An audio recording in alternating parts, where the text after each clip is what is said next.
Hi all, and welcome back to Money Managers, a User's Guide. I'm Nathan Peters. Last October, I posted an episode about equity factor investing and Rentec's REEF fund. I'll include a link in the description below to that episode. A lot has happened since then. Against the backdrop of Biden taking office, effective vaccine rollouts, and insane retail flows into speculative stocks, REEF posted its worst year ever in 2020, down 20%, and then an additional negative 8% loss in January of this year. So probably makes sense to catch up on how equity factors are doing and whether any of this carnage could be mean reverting, thereby offering investors a potential way out of our current quandary, which is that indices of traditional assets aren't going to give you a real return after taking inflation into account, even over extended periods of time, like 3 to 5 years. In fact, buy-side asset allocation studies are decidedly bearish across major asset classes, and I'll include a link from one of the most respected forecasters, GMO. So this week, armed with some data on equity factors from Venn and citing a recent survey on the probability of mean reversion to the value factor, we'll try to identify how we're all going to generate a reasonable return. Sound good? Great. Arnott, Harvey, Kelsnick, and Lenema have recently published a paper in the Financial Analyst Journal titled Reports of Value's Death May Be Greatly Exaggerated. I'll include a link to the paper below, but to summarize their findings, the current 55% drawdown in value, as they define it, from 2007 is the largest since their dataset began in 1963. And using bootstrapping techniques on out-of-sample data, they determined that this level of drawdown occurring is only a 2.3% probability. So improbable, but not an extreme outlier. Furthermore, they determined that all of the drawdown was caused by the collapse of relative valuations, not earnings differentials or the migration of names from value to growth and vice versa. In relative valuation terms, value moved from the 25th percentile in 2007 to the 100th percentile currently, the lowest ever. The 99th percentile was the tech bubble peak. So there are two ways to take this. Bad news first. If you pursued a dogmatic value strategy, you're probably out of business by now.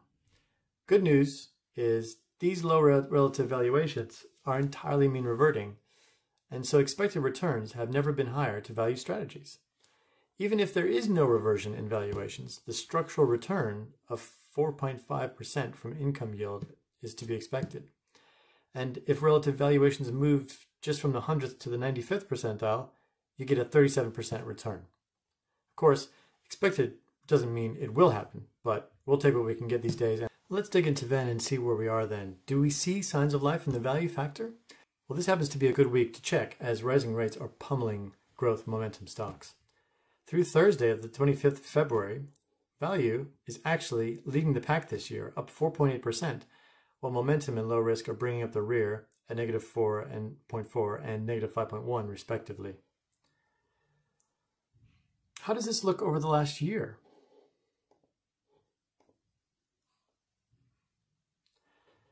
Well, value is closer to the bottom, down about 22%. Low risk even worse, at negative 35%. Bonus points to those who remember which two factors Renaissance Technologies' REEF fund is exposed to.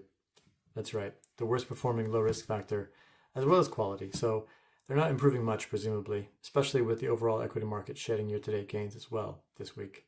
The argument for reversion to low risk and quality factors is also much less compelling than value, given how much better they've fared over long periods of time.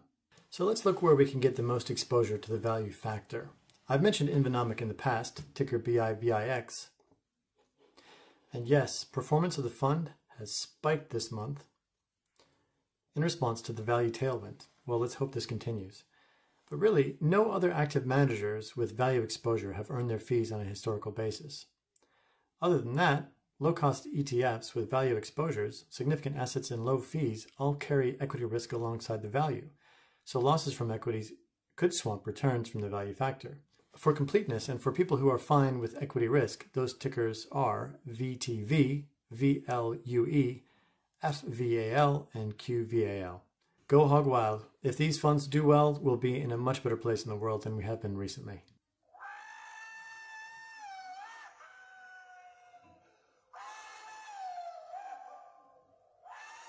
Thanks for making it this far with me on Money Managers, a User's Guide. If you found this content useful, like, comment, share, hit the bell for notifications, and most importantly, subscribe. It really helps out. Remember, use your money manager. Don't let them use you. Thanks.